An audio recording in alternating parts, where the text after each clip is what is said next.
이번에는 제4장의 고압, 특고압 전기 설비 중에서 3절 발전소, 변전소, 개폐소 등에서의 전기 설비에 대해서 알아보겠습니다. 첫 번째 보시게 되면 발전소 등의 울타리 담등의 시설이다 라고 되어 있습니다. 이것을 그림으로 그려보게 되면 여기에 발전소가 있다라고 보죠. 발전소 건물이 이렇게 있을 겁니다.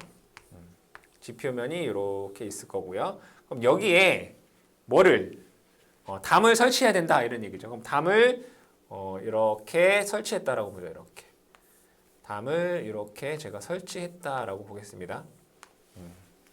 이렇게 그려야 되나요? 이렇게 설치했다라고 보겠습니다. 자, 보면 발전소, 변전소, 개폐소 등에 준하는 곳에선 다음에 따라 군의 취급자 이외의 사람들이 들어가지 못하도록 시설해야 된다. 그러니까 울타리나 담을 시설하라는 얘기고요. 출입구에 출입 금지 표시를 하라는 얘기고, 그 다음에 출입구에는 자물쇠 장치 같은 것을 하라 이런 얘기죠. 그럼 울타리나 담 등을 시설하는 경우 이 울타리의 높이는 2m 이상으로 하라라는 것이고, 이 울타리 하단면과 지표면 간에는 0.15m 이하로 좁게 하라라는 내용입니다. 그리고 충전 부분의 지표상 높이라고 되어 있는데, 이것은 우리가 전에도 얘기했지만 여기에서 요 울타리의 높이를 M다라고 보고요. 이 울타리로부터 요 충전부 발전소까지의 건물까지의 거리를 Pm다 라고 했을 때 요 A 더하기 B의 값이 35kV 이하에서는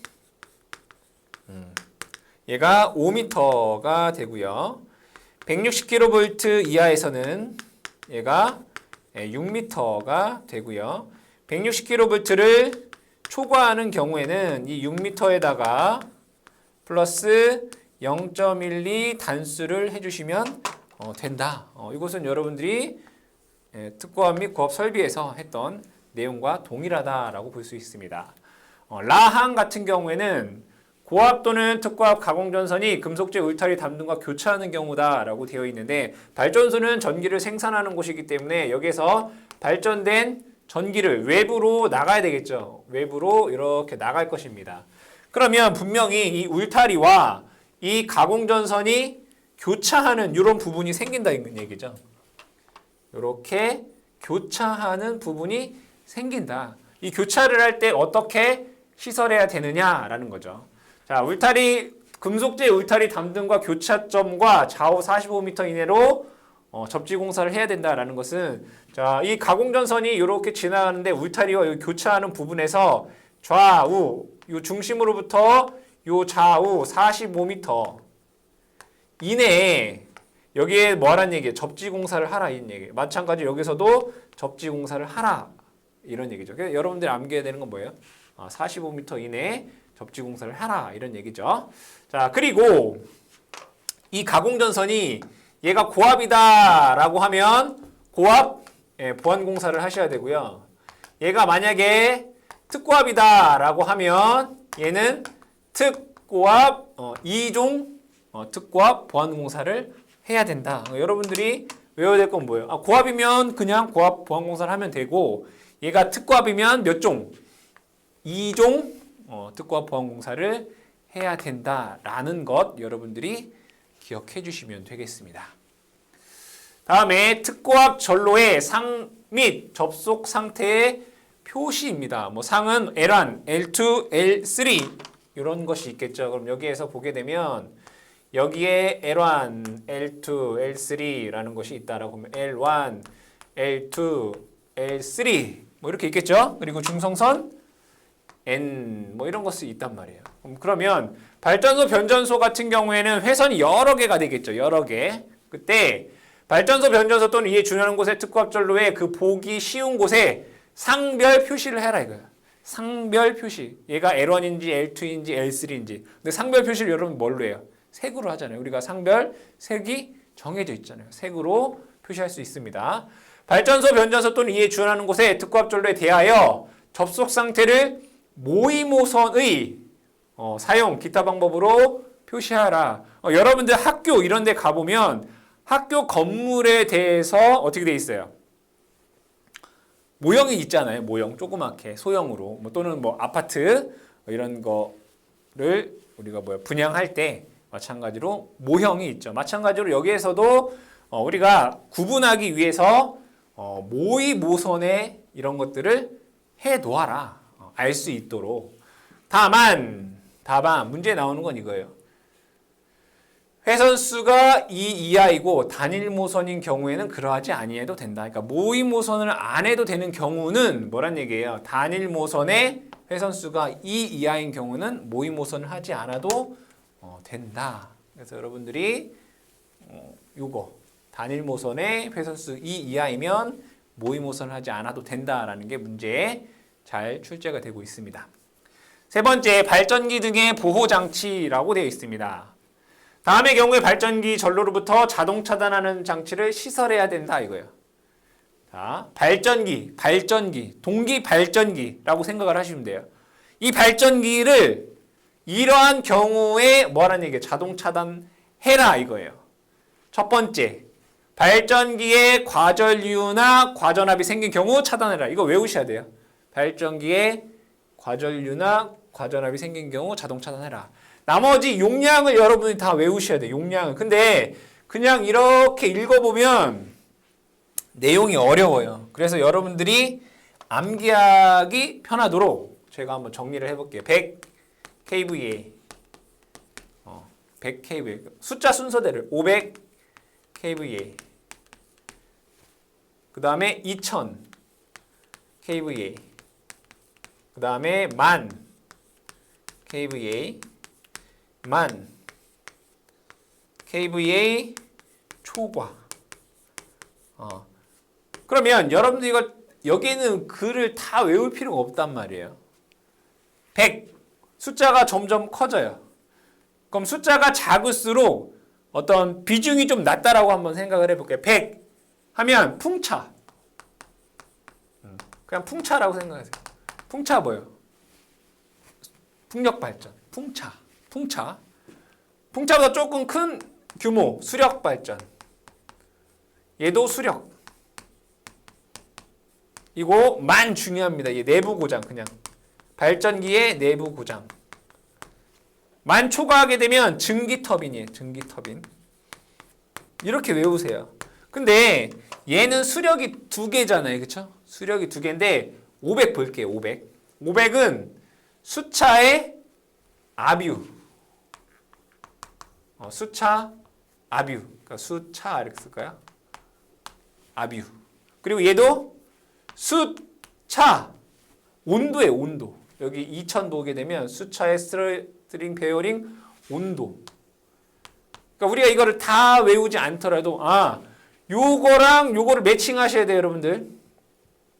500 kVA 이상의 또는 뭐 100 kVA 이상의 풍차가 뭐라고 500 kVA 이상의 수차 압유 장치가 뭐라고 온도가 그러니까 요것만 여러분들이 순서대로 그냥 외우면 돼요. 100, 500, 2000, 만 초과. 100은 풍차, 500은 수차 압유, 2000은 수차 온도, 만은 발전기 내부 고장, 만을 초과하면 증기 터빈의 스러스트 베어링이 현저하게 마모되거나 온도가 현저히 우리가 문제를 푸는 거기 때문에 여기 있는 걸 다 적는 게 아니란 말이에요. 요 정도를 여러분들이 암기를 해주시고 그리고 발전기에 뭐 할 때 과전압 또는 과전류가 흐르게 되면 뭐라는 얘기예요? 자동 차단하여라 이거예요. 이거 문제에 상당히 많이 출제가 됩니다. 요거. 그래서 여러분들이 이렇게 한번 정리를 해 놓으시면 문제 푸시는데 큰 도움이 됩니다. 지금은 발전기입니다. 다음에 이번에는 연료전지에 자동 차단하는 경우 이건 여러분들이 쭉 그냥 읽어보시면 돼요. 연료전지에 과전류가 생긴 경우 외워야 되겠죠. 연료전지에 과전류가 생긴 경우 또는 연료전지의 온도가 상승하는 경우 이랬을 때 뭐 하라는 얘기예요?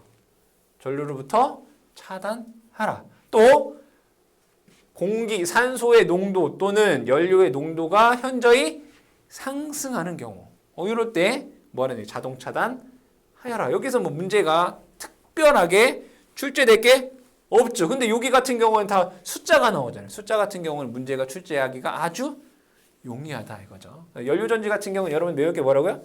연료전지에 과전류가 생긴 경우, 연료전지에 온도가 현저히 상승한 경우, 그리고 산소의 농도라든가 연료의 농도가 현저히 상승한 경우 자동 차단한다. 그러니까 여기에서는 특별히 뭐 외울 건 없죠. 그냥 한번 읽어보시면 되는 내용입니다. 자, 네 번째는 특고함용 변압기의 보호장치. 여기도 숫자가 나오네요. 숫자가 쭉 나오는데 내부 고장, 변압기. 얘를 보니까 언제는 자동 차단 장치를 하고 언제는 경보 장치를 하느냐 이런 얘기죠. 자, 아까는 발전기였어요. 지금은 뭐예요? 변압기예요. 변압기의 기준을 보니까 만이 기준인 것 같아. 뭐 500, 5000 이상 만 뭐 이렇게 돼 있잖아요. 만, 미만이 있고 만 이상이 있어요. 그렇죠? 여기에서 변압기에 다 뭐예요? 내부 고장이에요. 둘 다. 변압기에 내부 고장이 발생했을 때 많이 넘어가면 무조건 뭐 하라는 얘기예요? 자동 차단하라 이거죠. 근데 많이 안 되면 얘는 자동 차단도 되고 또는 경보 장치도 가능하다 이거예요. 그 얘기예요. 이거는 변압기 내부 고장 시 많이 넘어가면 무조건 자동 차단하라는 얘기고 많이 안 되면 자동 차단 또는 경보 장치를 하라 이런 얘기죠. 탄행식 변압기의 경우 얘는 뭐예요? 냉각 장치인 거죠. 냉각 장치에 고장이 생긴 경우 얘는 냉각 장치는 무조건 뭐 하라는 얘기예요? 경보 장치예요. 자동 차단 아니에요. 경보 장치예요. 냉각은 뭐다? 경보 장치다. 이렇게 여러분들이 암기를 해주셔라. 변압기에서.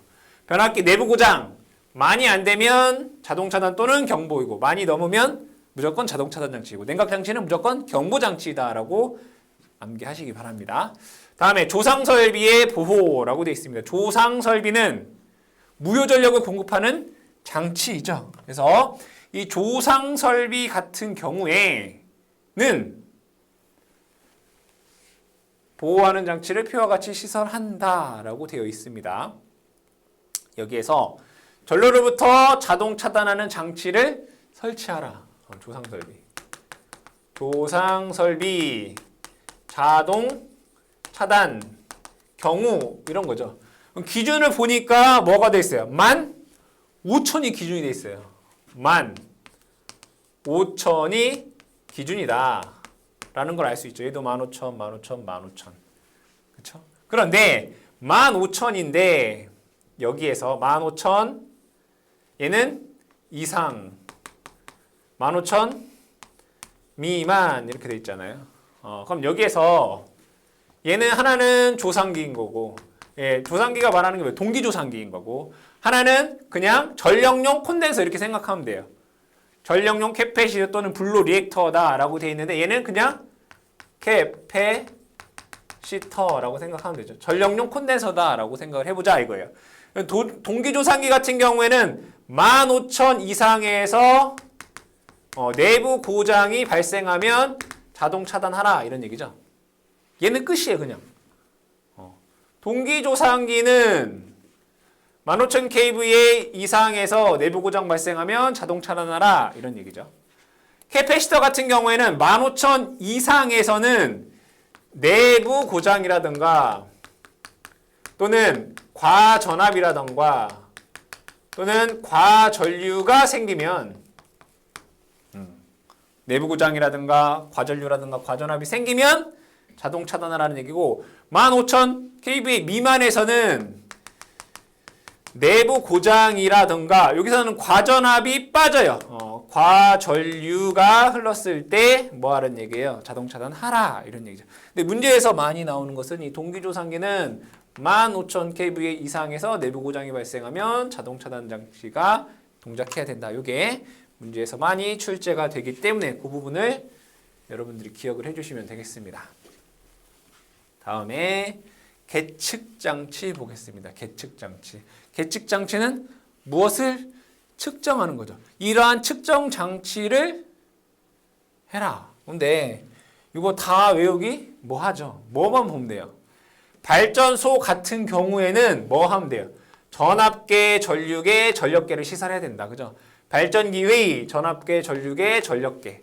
그리고 베어링의 온도 이런 거 측정해야 된다. 다 보면 얘도 마찬가지로 전압, 전류, 전력. 발전기의 전압, 전류, 전력. 발전기의 온도. 변압기의 전압, 전류, 전력. 변압기의 온도. 발전소에서 뭐만 보면 돼요? 전압, 전류, 전력, 온도. 발전기와 변압기의 전압, 전류, 전력, 온도 생각하면 돼요. 변전소에서는 뭐 있어요? 변압기 있잖아요. 그죠? 변압기 뭐라고요? 전압, 전류, 전력, 온도. 동기발전기는 동기화가 돼야 되겠죠? 다른 타 발전기와. 그래서 동기검정기가 필요하다. 동기조산기도 뭐예요? 전압, 전류, 전력, 온도. 중요한 게 뭐라는 거예요? 전압, 전류, 전력, 온도를 측정하는 장치가 있어야 되는구나. 어디에? 발전기에, 변압기에, 그리고 동기조산기에. 동기발전기는 동기검정장치. 이 정도만 여러분들이 기억을 해주시면 된다. 뭐라고요? 전압, 전류, 전력, 온도. 동기발전기는 동기검정기. 그 정도만 잘 기억해 주셔라. 다음에 배전반의 시설이라고 되어 있습니다. 배전반. 전기를 배전하기 위한 어떤 함이다라고 보면 됩니다. 발전소, 변전소, 개폐에서도 이에 준하는 곳에 시설하는 배전반에 붙이는 기구는 전선을 점검할 수 있도록 시설해야 된다. 점검할 수 있도록. 이때 배전반에 고압용 또는 특고압용 기구 또는 전선을 시설하는 경우에 취급자에게 위험이 미치지 아니하도록 적당하게 방호장치가 되어야 되고, 또 통로도 시설되어 있어야 되고, 또 기기를 조작하기 위한 공간을 확보해야 된다. 다 옳은 내용이죠. 방호장치, 통로라든가 또는 공간, 작업할 수 있는 공간이 확보되어야 된다라는 정도 기억해 주시기 바랍니다. 8번. 상주 감시하지 아니하는 발전소의 시설. 그러니까 사람이 없는 발전소, 그러니까 무인 발전소에 대한 시설입니다. 무인 발전소.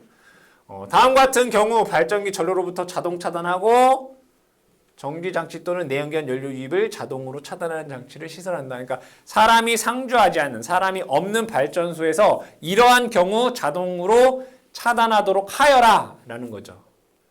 쭉 여러분들이 읽어보시면 되겠다. 이러한 경우에 사람이 없는 발전소에서는 차단하는 장치를 해야 되는구나 라고 한번 읽어보시기 바랍니다.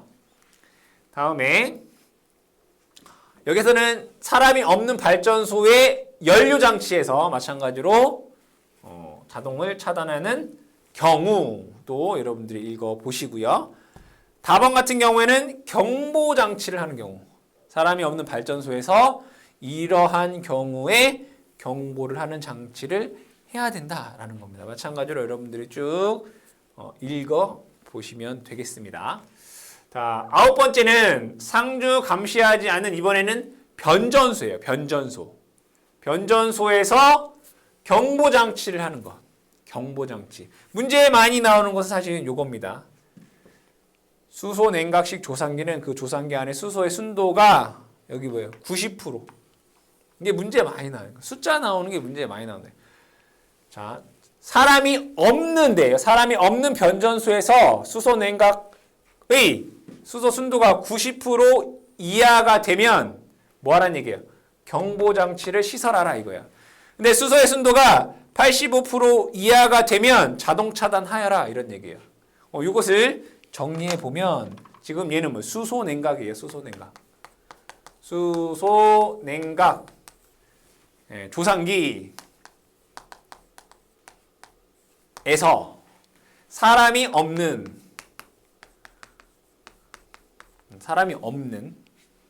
변전소에서 수소의 순도가 얘가 90% 이하다 라고 하면 이거 뭐라고 했어요? 얘는 경보장치예요. 경보. 근데 얘가 85% 이하가 된다라고 하면 수소의 순도가 얘는 자동 차단이에요. 구분하셔야 됩니다. 그쵸? 이거예요. 자, 근데 다음에 10번째로 넘어가면 이렇게 돼 있어요. 발전기 내부 조상기 수소 순도가 85% 이하가 저하된 경우는 경보하는 장치를 해라. 이건 뭐예요? 사람이 있을 때예요. 사람이 있는 곳에서는 85%가 이하가 되면 여기에서는 경보예요. 자동 차단이 아니라. 문제 내기가 아주 좋죠. 그죠, 이거.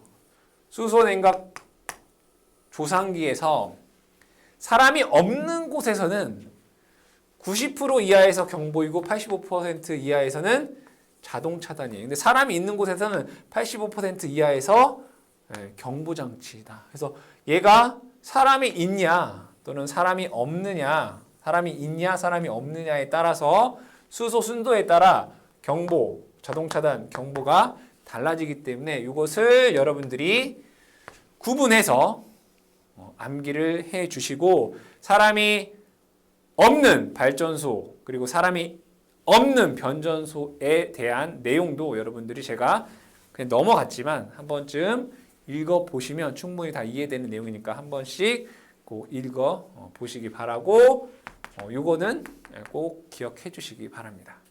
이번에는 4장의 고압, 특고압 전기 설비 내용 중에 4절 전력보안 통신 설비에 대해서 알아보겠습니다. 전력보안 통신 설비라고 하는 것은 우리가 전력을 수급하는 데 필요한 운전, 점검, 보수 등의 업무에 필요한 전화라든가 또는 원격지에 있는 설비를 감시, 제어, 계측 또는 개통을 보호하기 위해 전기적, 광학적 송수신하는 어떤 장치 또는 전화 장치 그리고 어떤 전원 장치 등을 통틀어서 우리는 전력보안 통신 설비다라고 얘기를 합니다. 간단하게 얘기를 하면 우리가 전력을 안전하고 효율적으로 공급하는 데 있어서 필요한 어떤 통신 설비 등을 다 그냥 전력보안 통신 설비다라고 생각을 하시면 되겠습니다.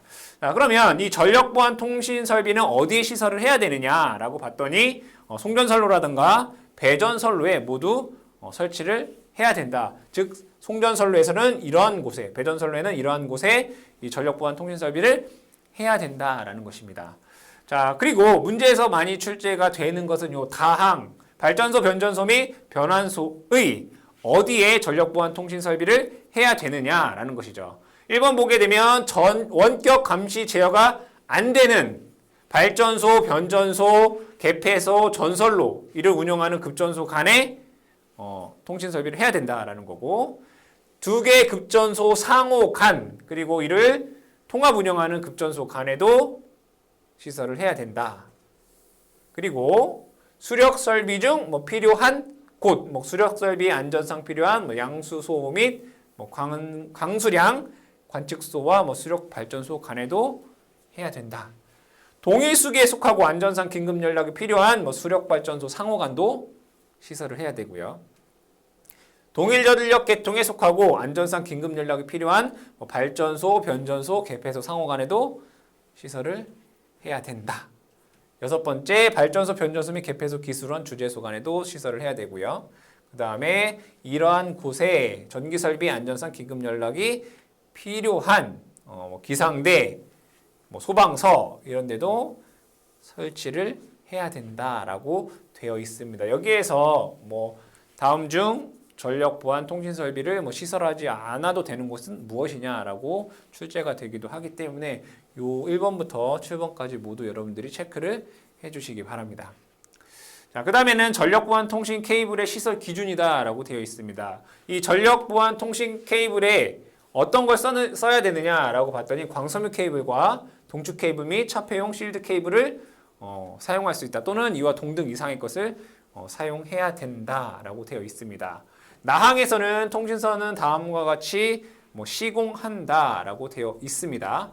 1번 같은 경우에는 중량물의 압력이라든가 또는 기계적 충격을 받을 우려가 있는 장소에서는 적당한 방호 장치를 하거나 또는 이에 견디는 보호 피복을 해야 된다라는 거죠. 두 번째, 전력 보안 가공 통신선은 다음에 따라 시설해야 된다. 다만 가공 지선 또는 중성선을 이용하여 광섬유 케이블을 시설하는 경우는 그러하지 아니한다라고 되어 있습니다. 가공 통신선은 반드시 조가선에 시설한다. 조가선이라고 하는 것은 여기에 지지물이 있다라고 보면 케이블이 무겁기 때문에 여기에 철선으로 이렇게 놓고 광섬유 케이블을 여기에 이렇게 해서 얘를 이런 식으로 하는 것을 얘를 우리는 이제 조가용선 이렇게 얘기를 하죠. 조가용선을 반드시 이용하여라 이런 얘기예요. 다만 통신선 자체가 지지 기능이 있다라고 하면 이 조가선을 생략할 수 있다라는 것입니다. 3번 항을 보시게 되면 가공전선로의 지지물에 시설하는 가공통신선에는 절연전선 일반 통신용 케이블이 아닌 케이블 또는 광섬유 케이블을 쓸 수 있다. 이거는 뭐냐면 여기에 전력선이 지나간다 이거예요. 예를 들면 고압, 저압 또는 특고압 등의 전력선이 지나가는데 이 전력선에 보안 통신선이 있다 이거죠. 전력 보안 통신선 이렇게 이런 경우를 뜻하는 거예요. 여기에서는 무엇을 쓸 수 있느냐라고 봤더니 절연전선, 그 다음에 일반 통신용 케이블이 아닌 케이블, 그냥 얘를 케이블이라고 써볼게요. 일반이 아닌, 일반 통신용이 아닌 케이블을 쓸 수 있다는 얘기고, 그 다음에 뭘 쓸 수 있다? 광섬유 케이블을 쓸 수 있다. 자, 여기에서 이 전력선과 동일한 지지물에 시설하는 이 전력보안 통신선을 우리 뭐라고 하냐면 첨가통신선 이렇게 얘기해요. 첨가통신선. 우리가 앞으로 제가 첨가통신선이다 라고 하면 전력선의 지지물에 같이 시설된 전력보안 통신선이구나 라고 생각을 해주시면 되겠습니다. 이때는 절연전선이나 일반 통신용 케이블이 아닌 케이블이나 또는 광섬유 케이블을 써야 된다라고 여러분들이 이해하시면 되겠습니다. 그러면 전력보안 통신선의 시설 높이와 이격거리다라고 나와 있습니다. 이때 여기에서 가공통신선이라고 되어 있고 여기는 가공전선로의 지지물에 시설되는 가공통신선이다라고 해요. 얘는 독립된 통신선이에요. 그러니까 이 지지물에 여기에는 이 통신선만 있는 거죠. 이 통신선만 있는 상태인 거고 얘 같은 경우에는 첨가통신선인 거예요. 첨가통신선이다 이거예요. 그걸 여러분들이 구분을 하셔야 된다. 그러면 얘부터 볼게요. 첨가통신선 같은 경우에는 얘가 도로 같은 경우에 6m, 교통에 지장을 주지 않는 경우 5m라고 되어 있어요. 그렇죠? 6m, 5m. 고압 및 저압에서 특고압은 그냥 6m예요. 횡단보도교, 철도 다 뭐예요? 6.5예요. 여기는 3.5. 만약에 통신선이 절연전선, 통신선 저고압에서 얘는 절연전선과 동등 이상이거나 특고압에서는 광섬유 케이블을 썼을 때에는 여기 3m, 일반 장소 4m. 근데 얘 같은 경우에는 그냥 가공전선로의 높이랑 동일해요. 여러분들이 앞에서 공부하셨던 가공전선로에서 저압 뭐예요? 6m. 철교 6.5m. 3.5m, 3m, 4m 이렇게 되겠죠. 이것은 첨가통신선일 때 고저압에서 이 높이가 되겠죠. 이거 여러분들 다 어떻게 해야 돼요? 암기하셔야 되는 거죠. 도로 6m, 그죠? 도로 무조건 6m였잖아요. 철도 6.5m. 일반 장소 여기는 3.5, 여기는 5m. 횡단보도교. 일반 장소 4m, 5m. 맞죠? 근데 얘가 독립적으로 이러한 통신선이다라고 하면 도로 5m, 교통에 지장이 없으면 4.5m고 얘는 철도도 똑같이 6.5m네요. 횡단보도교는 일반일 경우에는 3. 여기 3. 그렇죠? 똑같이 3이란 얘기죠. 기타 장소 3.5 이렇게 돼 있다. 이것도 마찬가지로 여러분들이 다 암기하기가 쉽지 않죠. 쉽지 않기 때문에 문제를 통해서 여러분들이 조금 암기를 해주시면 도움이 되겠다. 다음에 가공전선과 첨가통신선과의 이격거리. 이 첨가통신선이라고 하는 건 뭐라겠죠?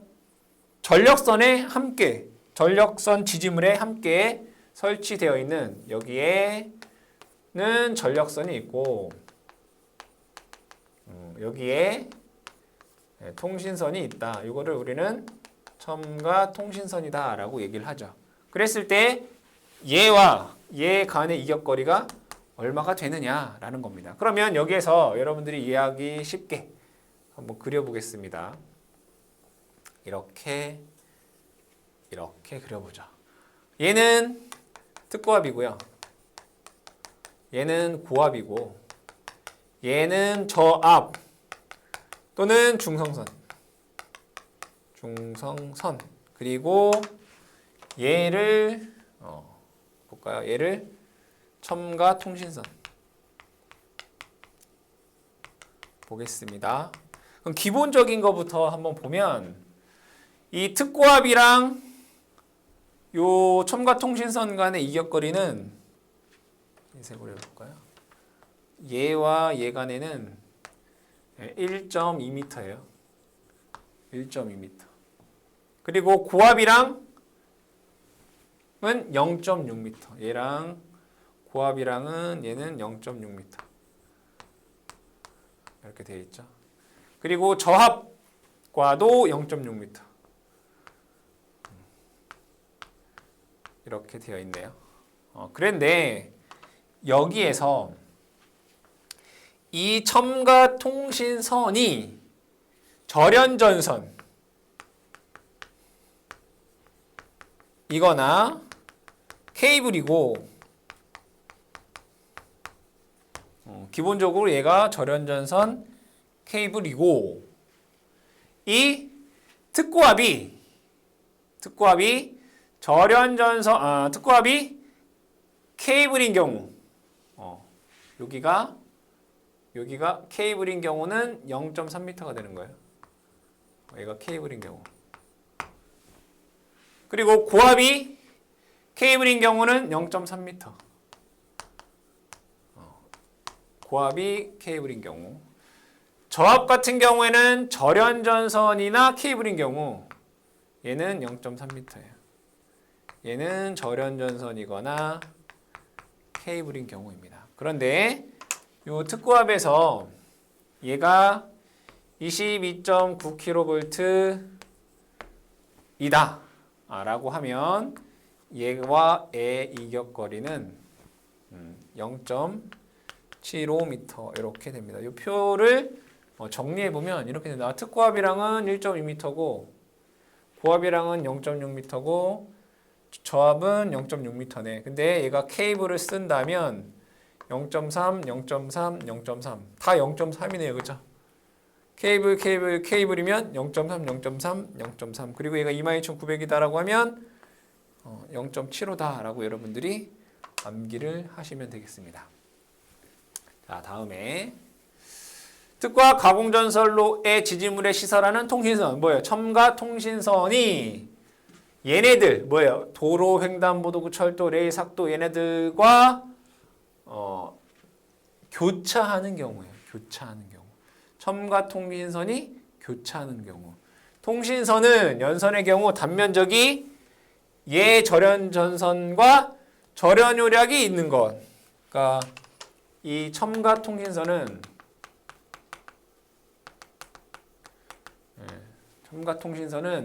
얘네들과 교차하는 경우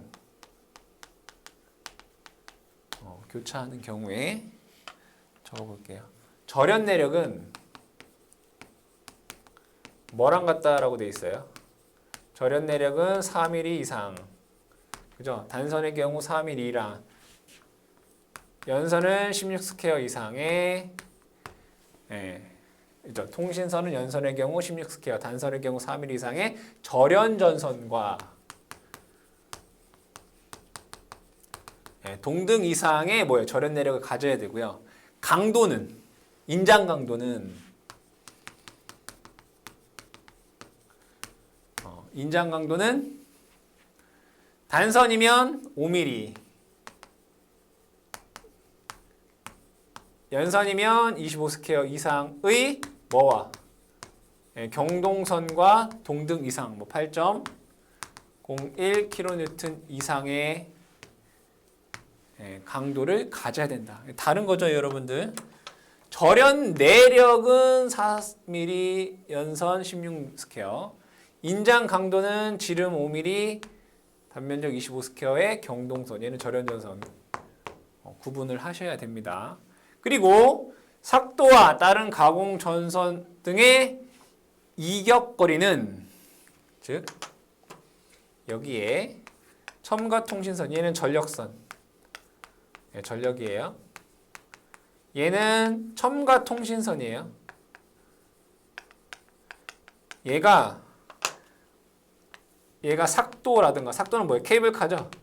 삭도라든가 또는 다른 가공전선과의 이 이격거리는 0.8m이다 이런 얘기죠. 근데 얘가 만약에 케이블 또는 광섬유 케이블, 통신선이 요게 케이블이나 또는 광섬유 케이블이다라고 하면 얘를 0.4m로 감할 수 있다라고 되어 있습니다. 그래서 여러분들이 첨가 통신선이 다른 시설물들, 다른 뭐 도로, 횡단보도, 철도, 레일, 삭도, 가공전선, 다른 약전류 전선, 뭐 교류 전차선 등과 교차할 때는 이러한 선을 사용을 해야 되고, 삭도나 가공전선 간의 이격거리는 0.8m이고 얘가 케이블이면 0.4m까지 감할 수 있다라는 것 기억해 주시면 되겠습니다. 다음에 조가선의 시설 기준입니다. 조가선이라고 하는 것은 케이블을 지지하기 위한 선을 조가선이라고 하죠. 여기에 지지물이 이렇게 있고요. 케이블을 지지하기 위한 요거를 우리가 조가용선 이렇게 얘기를 하고, 케이블이 통신 케이블이 이렇게 지나갈 것이며 그럼 얘네들을 이렇게 행거로 이렇게 걸쳐 주겠죠. 이때 사용하는 요 조가용선은 단면적 38 스퀘어 이상의 아연도 연선을 써라 라고 되어 있습니다. 그리고 쭉 넘어와서 시설 기준에 보면 조가선은 2조까지만 시설할 수 있다 이거예요. 그러니까 이 조가용선은 최대 2개까지 쓸 수 있다는 얘기예요. 2개. 최대로 2개, 2가닥이 가능하다. 그 이상 넘어가면 안 된다 이런 얘기죠. 이때 과도한 장력에 의해 전주의 손상을 방지하기 위하여 전주 간격 50m 기준으로 요거를 50m 기준으로 0.4m의 이도가 되도록 유지하라. 이도라고 하는 것은 전력공학에서 공부를 하셨지만 다시 보면 이렇게 처짐을 이도라고 하죠. 여기서부터 여기까지의 길이를 0.4m 이상 되게 하라. 이게 이도가 너무 작으면 장력이 커지잖아요. 그러니까 이도를 좀 길게 해서 좀 장력이 좀 적게 하라. 이거 0.4m, 50m를 기준으로 이도가 0.4m 이상 유지하여라. 이 지지물의 장력에 의한 손상을 받지 않기 위해서입니다. 조가용선 간의 이격거리는, 그러니까 조가용선이 얘가 2개가 있다라고 하면 얘 간의 이격거리는 0.3m를 유지하여라. 이런 얘기고, 조가용선은 500m마다 뭐 하라는 얘기예요? 접지하라 라고 되어 있네요. 그죠? 요 조가용선이 쭉 있으면 얘도 접지를 해야 되는데 500m마다 여기서부터 뭐 500m마다 얘를 뭐 하라는 얘기예요? 접지하라. 500m 이하마다 접지를 하라라고 되어 있고 이 첨가 통신선 같은 경우에는 전력선도 가고 통신선도 가잖아요. 이때 두 접지는 뭐 하라는 얘기예요? 별도로 하라는 얘기죠. 접지는 전력용 접지와 별도의 독립 접지 시공을 원칙으로 한다니까요. 전력선과 통신선의 접지는 분리하는 것을 원칙으로 한다라고 되어 있습니다. 그 다음에 접지선은 몰딩 유관으로 식별 가능하도록 표면에 쉽게 지워지지 않는 방법으로 통신용 접지선임을 표시하여라. 그러니까 얘가 접지를 했잖아요. 그렇죠? 그럼 얘는 통신용 접지선입니다. 통신용 접지선임을 뭐 하는 얘기? 표시하여라 이런 얘기예요. 그리고 전력용 접지선 몰두하는 반대 방향으로 외관에 따라 수직으로 시설하며 2m 간격으로 밴딩을 한다. 그럼 얘는 지지물이 이렇게 있다라고 봤을 때 접지선이 통신용 접지선이 여기 있다면 얘가 통신 그리고 전력용 접지선은 반대편에 이렇게 있더라는 얘기예요. 같이 한 곳에 있지 말아라 이거예요. 그리고 얘를 뭐 하겠어요? 밴딩 처리를 하겠죠. 묶는단 말이에요. 이렇게 밴딩 처리를 이렇게 하는데 이 밴딩 간격은 2m 간격으로 밴딩을 하여라 이런 얘기죠. 접지극은 지표면에서 0.75 깊게 매설하라. 지표면이면 접지극은 지표면으로부터 0.75 미터 이상 깊은 곳에 매설을 하고 다른 접지극과는 1m 이상 이격하여 시설하여라. 이거 뭐예요? 조가용 선의 접지선에 대한 얘기를 하고 있는 거죠. 다음에 전력 유도의 방지라고 되어 있습니다. 전력 유도의 방지. 이 전력 유도의 방지 같은 경우에는 여기에 전력선이 지나가고요. 여기에 통신선이 이렇게 지나가면 이 전력선과 통신선 간에 뭐가 있어요? 정전 용량이 있겠죠. 그리고 전력선으로부터 이렇게 자기장이 영향을 받겠죠. 그럼 얘는 우리가 뭐라고 전자 유도라고 얘기를 하고 요 C에 의한 것은 정전 유도라고 하잖아요. 정전 유도. 전력 보안 통신 설비는 가공 전선로로부터 이 정전 유도 또는 전자 유도 작용에 의해서 사람에게 위험을 줄 우려가 없도록 시설을 하라. 그러면 여기에서 이 유도 전압이 요 전압 이하로 되어라 이런 얘기죠. 이 상시에는 650V 이하, 상시 60V 이하, 그 다음에 오동작 시 15V 이하, 잡음 전압은 15mV 이하로 하라. 만약에 고장 전류가 0.1초 이내에 차단이 된 경우에는 430V 이하로 유지를 하여라. 그러니까 전압을 유도 전압이 통신선의 유도 전압이 그렇죠? 유도 전압이 이 값 이하로 유지해라. 하라. 그 내용을 기억을 해주셔라. 다음에 특과 가공전선로 첨가 통신선의 시가지 인입 제한이다 라고 되어 있습니다. 이거는 여기에 전력선이 이렇게 지나가고 근데 이 전력선이 뭐냐면 특고압이에요. 특고압. 그 밑에 전력보안 통신선, 첨가 통신선 이렇게 지나갈 거 아니에요. 얘가 첨가 통신선이에요. 그런데 얘가 이 안에 여기는 시가지예요. 시가지다. 그럼 시가지에도 뭐가 있어요? 통신선이 있겠죠. 얘는 통신선이라고 볼게요. 통신선. 그런데 얘하고 연결해야 될 일이 있을 거 아니에요. 그죠? 이렇게. 연결할 일이 있을 거라고요. 없진 않을 거라고요. 왜냐하면 서로 전화를 주고 받아야 되고 어떤 신호를 제어하고 하기 때문에 이 시가지에 연결할 수밖에 없어요. 이렇게. 얘랑 얘랑은 연결할 수밖에 없다고요. 그런데 읽어볼게요. 특권 가공전선로 지지물에 첨가 시설한 통신선, 이에 직접 접속하는 통신선은, 그러니까 뭐야? 첨가 통신선은 시가지에 시설하는 통신선에 접속하면 안 된다 이거예요.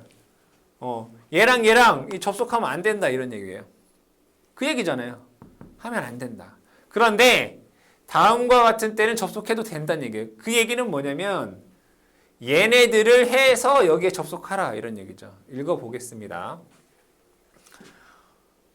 쭉 요만큼이 뭐예요? 다 첨가 통신선과 시가지의 통신선과의 접속점에 표준에 적합한 1종 보안장치, 2종 보안장치 또는 이에 준하는 보안장치를 시설하라. 그러니까 여기에 어떠한 뭔지는 모르겠지만 어떤 보안장치를 해라 이거예요. 특고합 1종, 특고합 2종 보안장치 또는 그 이상의 보안장치를 해라. 그렇죠? 또한 그 중계선륜 또는 배류선륜의 2차 측의 시가지의 통신선에 접속하는 경우, 그러니까 여기에 이 중계선륜, 배류, 중계선륜, 선륜이라고 하는 건 코일이에요, 코일. 쉽게 얘기하면 여러분들이 공부하셨던 그냥 절연변압기라고 생각을 하시면 돼요. 절연변압기와 동일하다라고 보면 돼요. 절연변압기 같은 거다 이런 거예요.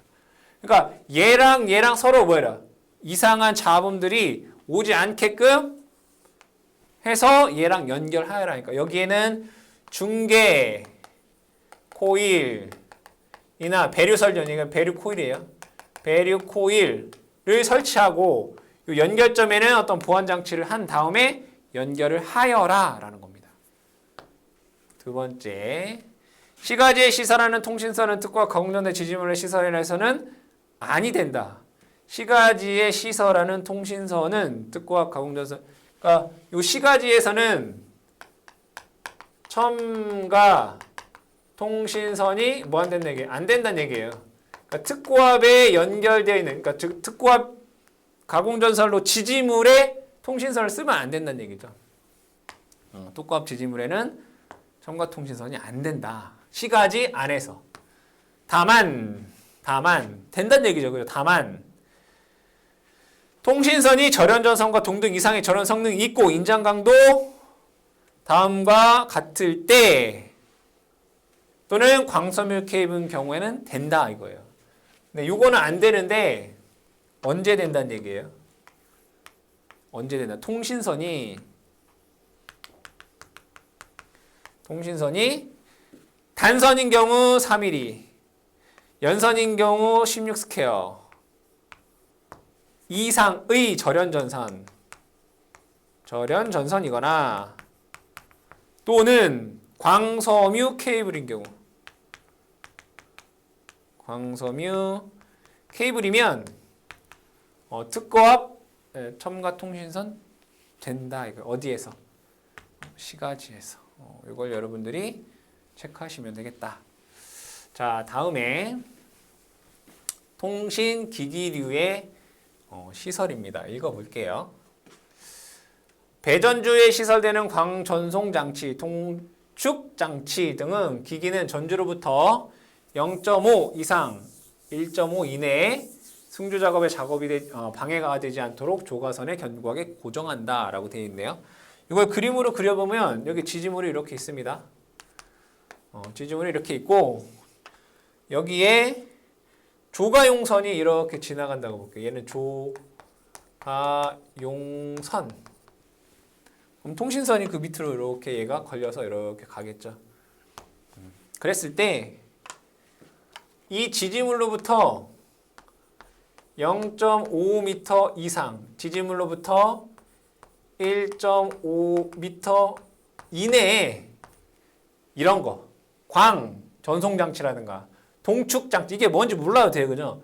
광 전송장치라든가 동축장치라든가 이런 것들을 여기에 조가선에 이렇게 견고하게 붙여서 쓸 수 있다 이거예요.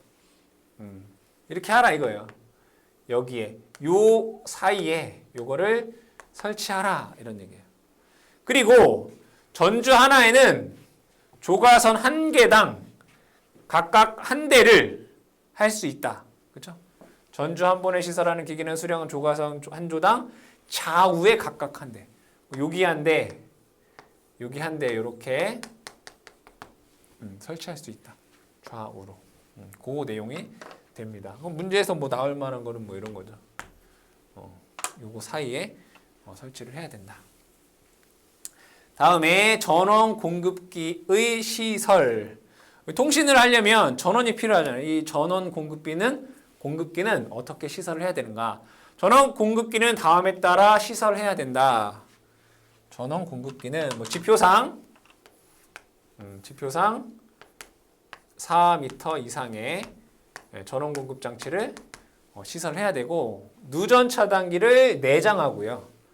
그리고 시설 방향은 사람이 있는 측으로 외암의 접지 공사를 해서 시설을 해라. 그리고 통신 사업자는 기기 전면에 명판을 붙여라. 전원 공급 장치에도 하라. 그러니까 지상 4m 이상 누전 차단기를 내장해서 사람이 다니는 축으로 시설을 해라. 전원 공급 장치는. 9번째, 전력선 반송 통신용 결합 장치의 보안 장치라고 되어 있어요. 그럼 전력선 반송 통신용 결합 장치. 전력선 반송 통신이 뭐냐라고 했을 때 이 전력선을 이용해서 통신을 하는 거예요. 전력선의 고주파를 이용해서 어떠한 신호를 서로 주고받는. 그러니까 그걸 우리 뭐라고 하느냐? PLC라고 해요. PLC. 파워 라인 커뮤니케이션. 그러니까 전력선을 이용해서 통신을 하는 거예요. 전력선을 이용해서 통신하는 것에 결합장치의 보안장치라고 되어 있어요. 그럼 여기에서는 문제가 나올 게 얘네들이 뭐냐 이거예요. 용어. CC라고 하는 것은 결합 캐패시터. 커플링 캐패시터가 되는 거고요. 그 다음에 여기 있는 DR이라고 하는 것은 드레인 코일이에요. 드레인 코일. 그러니까 배류 설륜. 설륜이라는 게 코일이라는 뜻이에요. DR은 드레인 코일. 배류 설륜. 자, 그 다음에 뭐 CF 커플링 필터가 되겠죠. 결합 필터 이렇게 되어 있습니다. 그래서 여러분들이 뭐 동축 케이블이나 뭐 배류 설륜, 결합 필터, 결합 캐패시터라는 그런 명칭들만 조금 기억을 해주시면 되겠습니다. 전력선 반송 통신이라고 하는 것은 전력선을 이용해서 통신을 하는 것입니다. 자, 10번 가공통신선 인입시설이다 라고 되어 있어요. 그럼 우리가 인입선에 대해서는 이미 앞전에서 공부를 했다 이거죠. 여기에 지지물이 있고 여기에 전기를 사용하는 또는 통신을 하는 어떤 장소가 있겠죠. 그럼 여기에서 이렇게 내려오는 것을 얘를 가공 인입선 이렇게 얘기를 합니다. 가공통신선의 지지물에서 지점 및 분기점 위의 가공통신 인입선 부분에 높이는 교통에 지장을 줄 우려가 없을 때에 한하여 차량이 통행하는 노명선 높이의 4.5m 이상, 조형물의 붙임점은 2.5m 이상으로 한다라고 되어 있습니다. 여기는 뭐 차량이 다니는 곳이다, 뭐 도로 뭐 이런 게 아니라 어쨌든 차량이 다닐 수 있는 곳이다라고 한다면 얘의 최소 높이는 4.5m다 이런 얘기예요. 그리고 건물에 붙였을 거 아니에요. 여기에 최소 높이는 2.5m 이상으로 해야 된다라는 내용입니다. 나번 같은 경우엔 특고압 가공전선로의 지지물에 시설하는 통신선. 이거 뭐예요? 이게 뭐예요? 첨가 통신선일 때 그렇잖아요. 특고압 지지물에 있는 첨가 통신선의 경우에는 어떠냐? 그러니까 얘는 일반적인 거. 얘는 독립통신선이잖아요. 독립적인 거. 근데 얘는 지금 빨간색으로 했건 첨가 통신선일 때는 어떻게 할 거냐 이거죠. 노면상 높이는 5m. 여기는 노면상 높이는 얘는 5m 이상 해라. 이때 조형물의 붙임점에서 지상 높이 여기네요. 여기는 3.5m 이상 해라. 그렇죠? 그리고 다른 약전류 전선과의 이격거리, 다른 약전류 전선과 다른 약전류가 있겠죠. 얘 간의 이격거리는 0.6m 이상 해라라는 거야. 그러니까 여기선 여러분들이 그냥 통신선이냐, 첨가 통신선이냐에 따라서 이 높이가 다르기 때문에 구분해서 여러분들이 기억을 해주시면 됩니다. 다음에 무선용 안테나. 무선용 안테나 등을 지지하는 철탑 등의 시설이다라고 되어 있어요. 그러니까 이 무선용 안테나를 지지하는 지지물이 되겠죠. 이때 전력보안 통신 설비의 무선용 안테나 또는 반사판을 지지하는 목주, 철주, 철근, 콘크리트주 또는 철탑은 다음에 따라 시설해야 한다. 목주의 풍압 하중은 1.5고요. 철주, 철근, 콘크리트주 또는 철탑의 기초 안전율은 1.5 이상이다. 이거 여러분들 혼동될 수 있는데 여기 지표면이에요. 지표면. 얘가 이렇게 있잖아요. 여기에 안전율, 얘를 뭐라고? 얘를 기초 안전율이라고요. 안전율.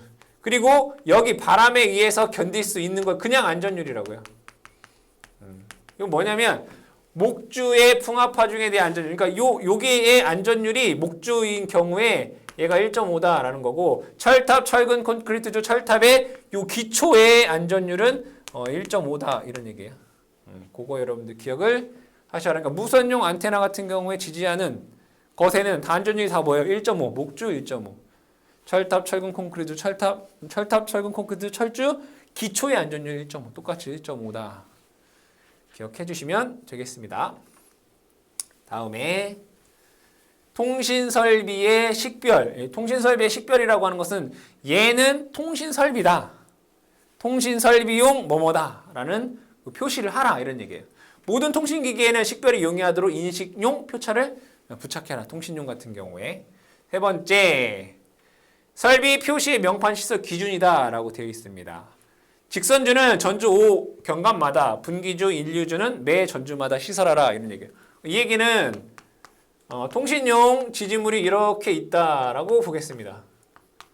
이렇게. 그럼 얘가 이렇게 통신선이 이렇게 간다 이거예요. 근데 여기에서 예를 들어 분기했어. 자, 근데 얘는 직선으로 하나, 둘, 셋, 넷 있으면 얘는 5기마다 얘가 통신용 지지물입니다. 라는 표차를 하라는 얘기고요.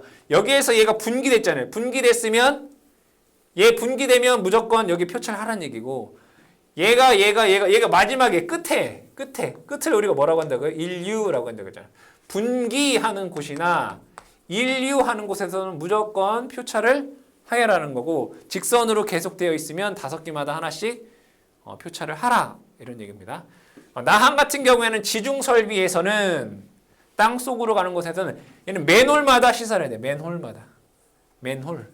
근데 관로식 같은 경우에 그 전력구식 같은 거, 암거식, 전력구식 같은 경우에는 터널이잖아요. 큰 터널. 터널 같은 경우에는 50m 간격으로 얘가 통신설비다라는 것을 식별 표시를 하라라는 내용이 되겠습니다.